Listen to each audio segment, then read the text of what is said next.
I'd like to present this paper. You can see the title on the first slide. We are asking whether parental job displacement leads to worse birth outcomes and how it differs depending on the aggregate unemployment rates. So this work is carried out jointly with my two colleagues, Björn Högberg, who works here in Umeå at the same university, and he's also affiliated with Center for Demographic and Aging Research, and with Jonas Vossemer, who is currently a research fellow at MZS, the University of Mannheim. He used to be my postdoc now. He continues collaboration with me and my team, but from Germany. And as Anna Matysiak was so kind to mention, let me see if I can change the slide this way. This paper is a part of a larger project financed by the ERC and titled The Effects of Unemployment on Health of Family Members. So if I can just give you some background regarding this paper and the project. This project investigates how becoming unemployed affects health outcomes of different types of family members, partners of the unemployed, their children, their parents, and we are interested in understanding the mechanisms that drive these influences. But even more importantly, and in relation to this paper, instead of assuming that that there's one universal effect size, we actually hypothesize that there might be very different effects across different types of families, according to different types of contexts. So we're interested in this heterogeneity of the effects. And the paper which I'm going to present today sort of fits into this heterogeneity question. And you're of course very welcome to visit the website of the project. Let me also say a couple of words about this paper. So in general, this paper is planned as a contribution to a special issue which is organized by Florencia Torce from Stanford University and Jenny Brandt from UCLA.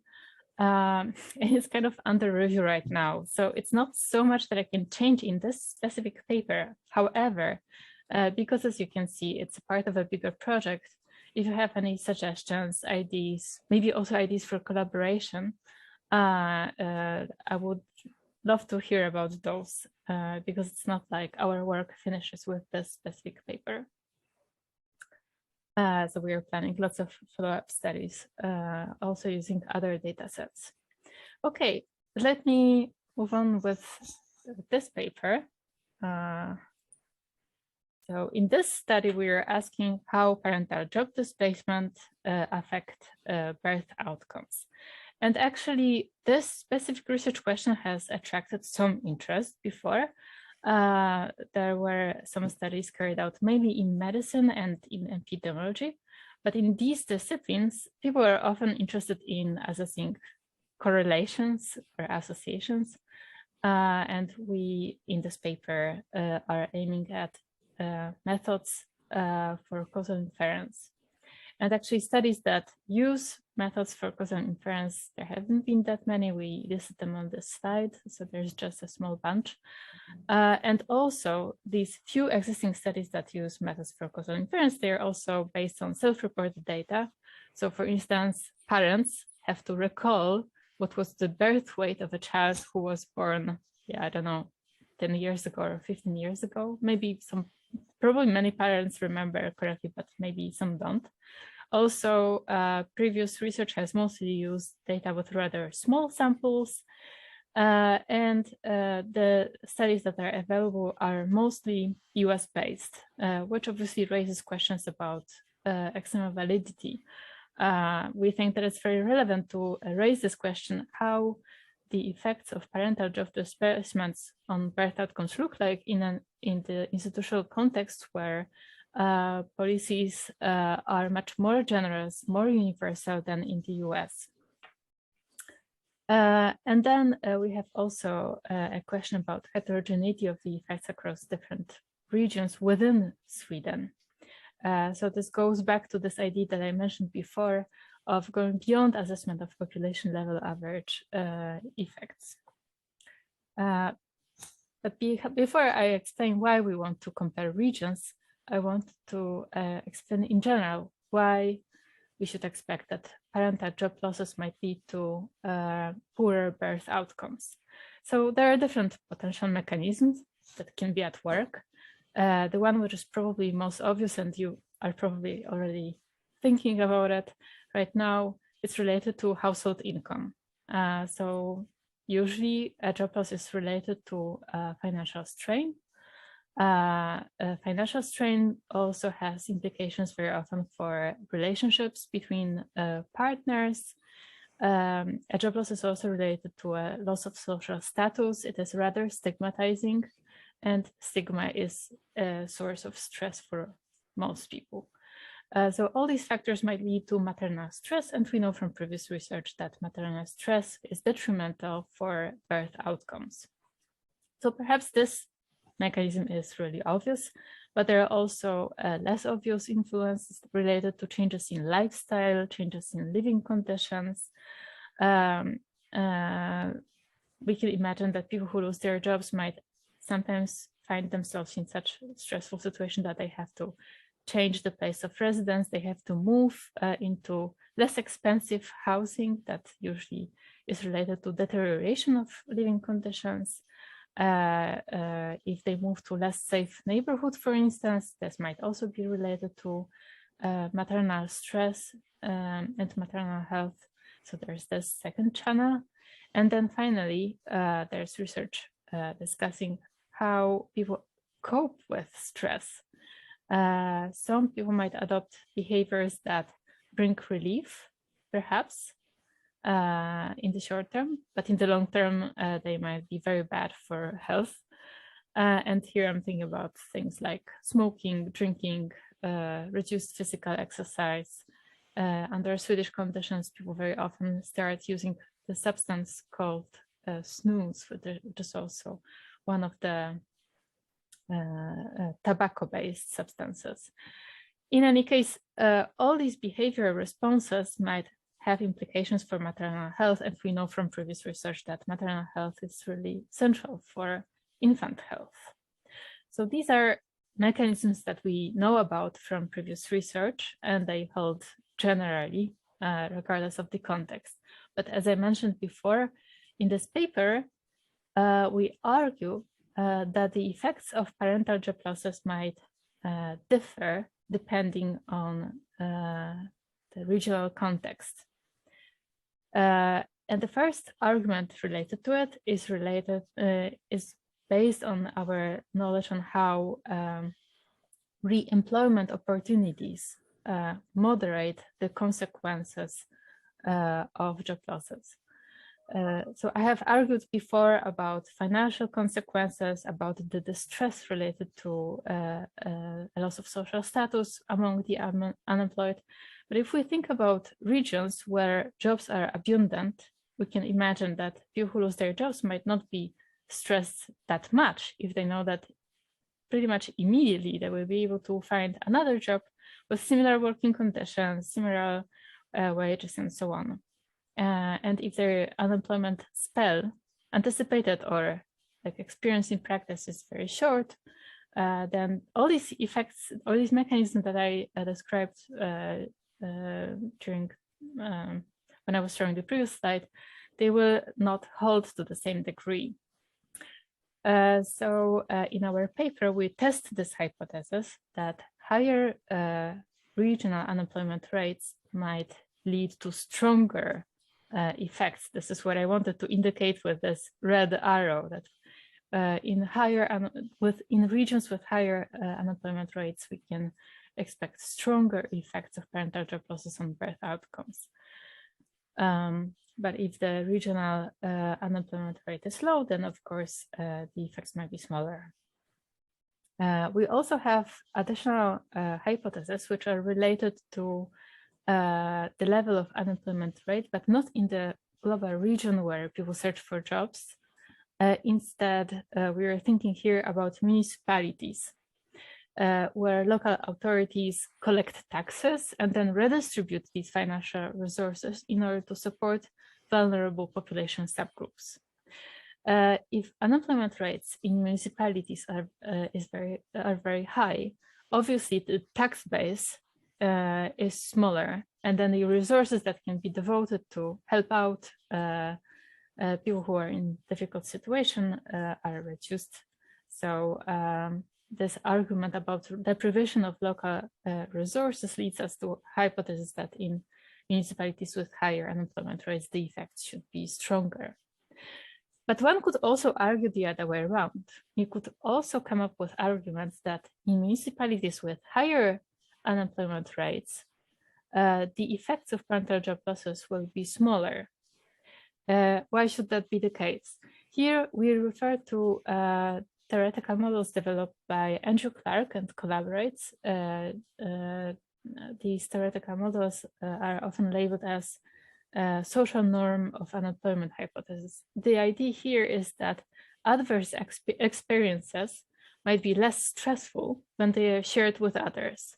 So if you live in a municipality where pretty much anybody has had some experiences with unemployment or is unemployment right now, then this experience of a job loss is less stigmatizing and therefore less stressful. So we test these competing hypotheses in this paper. And now I have a description of our research design. Let me go through it step by step. As you can probably guess, I'm using wonderful Swedish register data, which were actually the original reason why I went to Sweden. I really wanted to get access to those. And now I'm in this lucky position that I can use them for pretty much anything I want.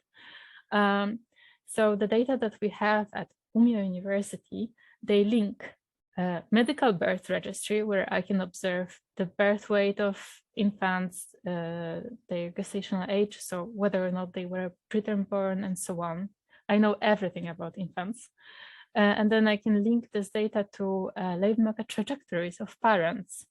And I not only observe who's employed, who's unemployed, and when, I also know which firms people are working at. And that's quite important for this paper because we wanted to focus on involuntary job losses in order to strengthen our inference opportunities.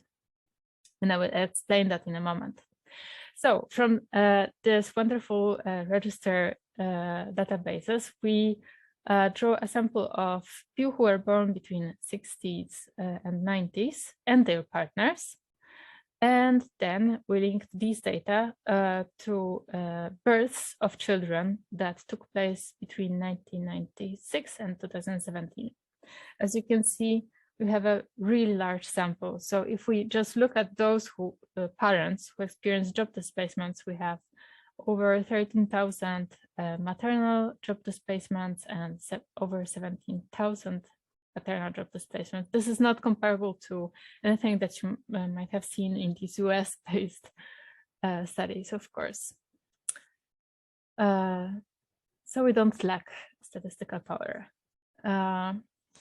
And then, as I mentioned before, the idea in this paper was to sort of get rid of any bias related to unobserved confounders and to handle any potential reverse causation. In principle, we could imagine that there might be a problem of reverse causation if children are born with very low birth weight, or if they are born extremely preterm. This might lead to health problems of the kids, and then parents might decide to reduce their employment somehow or to quit their jobs just to be able to handle this difficult health situation. So there, in principle, one could imagine scenarios where there's reverse causality between infant health and parental employment. But in this study, we wanted to focus on job displacement that occur due to workplace closures, because if the whole company closes down, then it's difficult to imagine that this happened because one baby was unlucky to be born with low birth weight. And also we get rid of any other unobserved heterogeneity among parents that might be related to both employment opportunities and children's birth outcomes. So how do we identify job displacement that occurred due to workplace closures? We follow here previous research, which was actually carried out in Germany based on German registers to look at career consequences of involuntary job losses. So in our data, as I mentioned before, we can see not only whether or not a parent is employed, but also we can observe his or her workplace identifier, so to say, and we can follow these firms over time. So we can see that at some point a workplace might vanish from the register, but just because it vanishes doesn't mean that it closed down.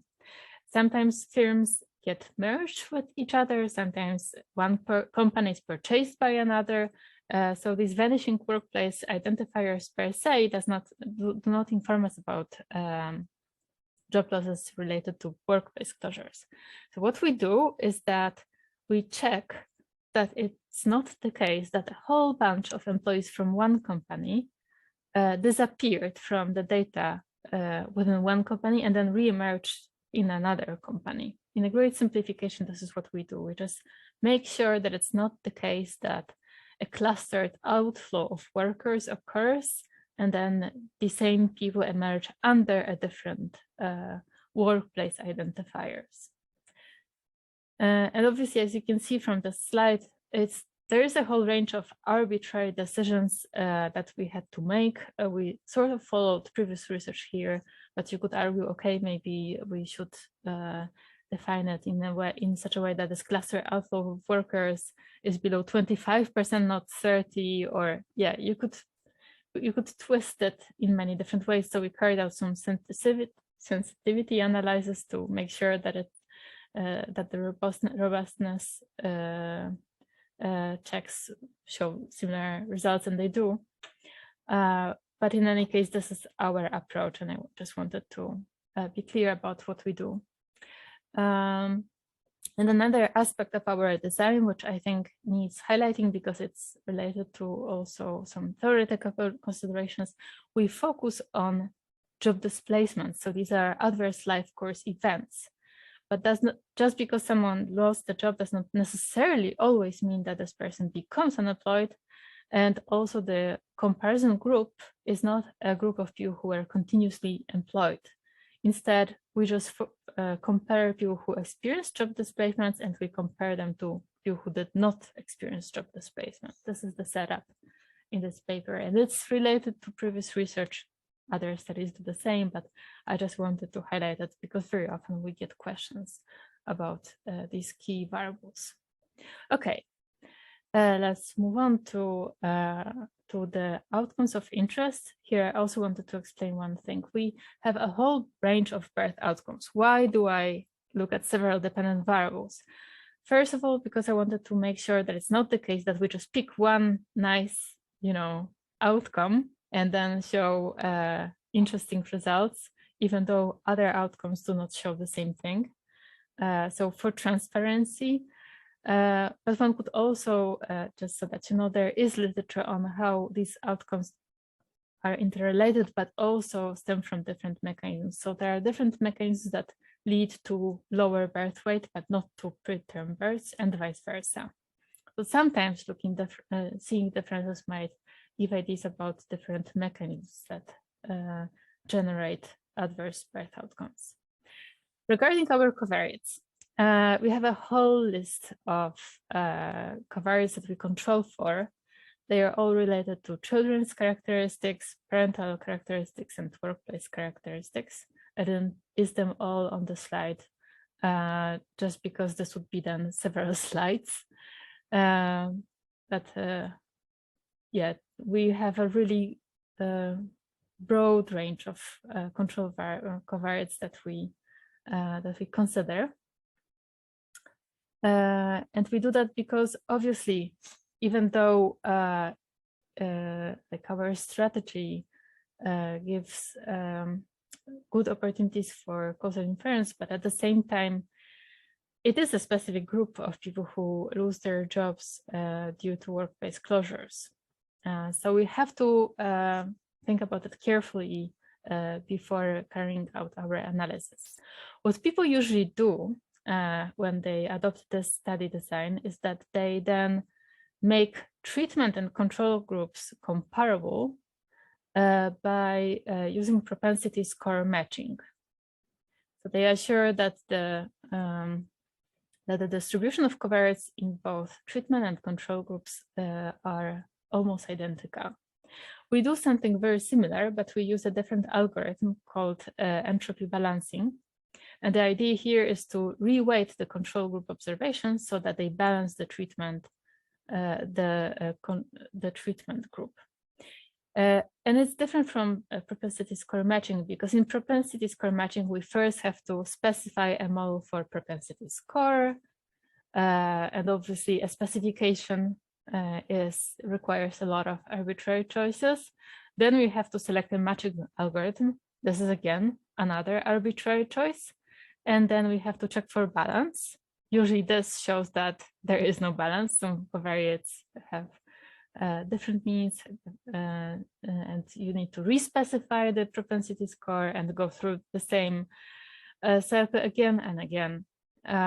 So first of all, to avoid all these arbitrary decisions, and then to also reduce the workload and the time that we have to devote to do this estimation, which is important if you have a sample consisting of millions of observations, we have chosen entropy balancing because it doesn't need that many arbitrary decisions and that much time.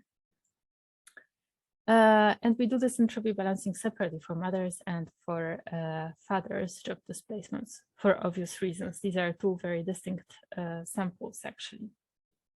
And the consequences might differ depending on whether it's a mother or a father who loses a job. And then finally, at the very beginning, I mentioned that we're interested in differences according to regional unemployment rates. When we test this hypothesis that in regions where it's easy to find a job, when we tested this one, we were looking at functional regions. So these are regions that where small municipalities are bunched together as long as it is possible to commute from one municipality to another within a reasonable time. This concept is in the US literature called as commuting zones. So the idea is that people don't search for jobs only in their municipality. They also look around when they lose a job, when they accept sometimes that they have to commute a little bit in order to find a suitable job. Following this idea, we wanted to use functional regions to test our first hypothesis. The second two hypotheses related to deprivation of social resources, local resources, and the social norm of unemployment, they call for using smaller units such as municipalities, so we use those. And when we just group these regions together into quantiles, and we test for differences according to quantiles. I forgot to say that if you have any questions, of course, please interrupt me. But I hope that our research design is kind of clear. I cannot see any questions, so I guess that I will go further, and I'm planning to go straight to showing you our results.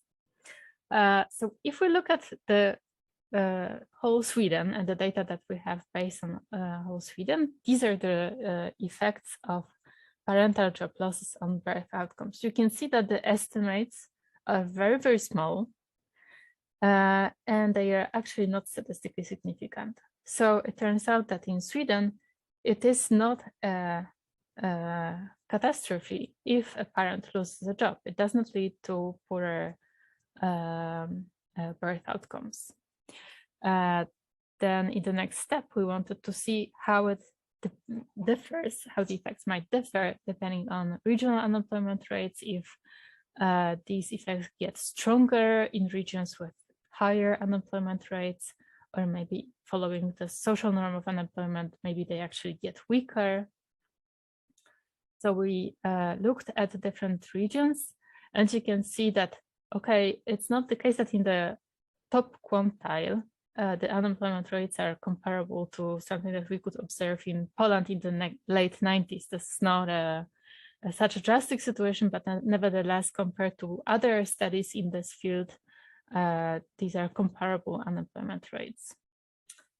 But I will show you our results. So if we look at different regions with unemployment rates, it is not the case that if we consider these regions in the top quantiles with highest unemployment rates, all of a sudden the effects get strong and statistically significant. Across the board, across all the types of birth outcomes, these effects are not statistically significant and they are rather small. And even if we think about the privation of local resources or the social norm of unemployment, and if we look at municipalities, it's again the same story. If I was really generous to myself, I could say, okay, maybe there's some non-linearity here, right? So maybe when unemployment rates are small, the effects are also small, then they go up as unemployment rates increase. And then in the top quantile, perhaps it's the social norm of unemployment kind of mechanism that again decreases the effects.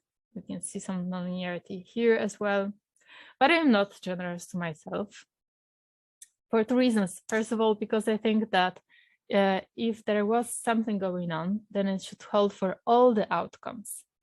But for this outcome, we don't see any nonlinearity. And also in general, if you have a big picture, the estimates are very small compared to what we have seen in previous research. So just because in some quantiles they get statistically significant, I wouldn't draw any conclusions out of this. So we reject this hypothesis related to the privation of local resources, and we also reject this hypothesis related to social norm of unemployment. Let me now just summarize and also explain why. I mean, generally, I know that people are very unhappy or disappointed when they see null results. So why am I really happy about the study? Because I think that it's also important to show that if you look at this specific Swedish context, the results that you get are different from what has been shown for the US. And that's also something that our American editors really wanted to flesh out in our paper. Okay, we find really modest differences between birth outcomes of displaced and non-displaced parents. These estimates are at least an order of magnitude lower as compared to the US. And we think that it's really important to show this difference and to talk about the underlying reasons. We also developed these hypotheses about regional context. What we can conclude is that we did not find any empirical patterns that would really support one single mechanism as a sole source of variation in these effects. I still think that perhaps in a different country, we could maybe find these nonlinear effects. It could be that these mechanisms that I discussed hold, and they hold all together, producing some nonlinear effects. But in this study, we could not confirm anything related to it. But in any case, this basically means that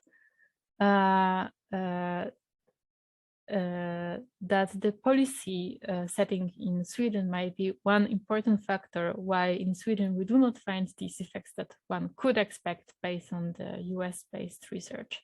So in this paper, we also devote quite a lot of space to the description of labor market policies that facilitate better employment opportunities as compared to the US or other countries. In Sweden, actually, people find jobs very quickly once they lose a job.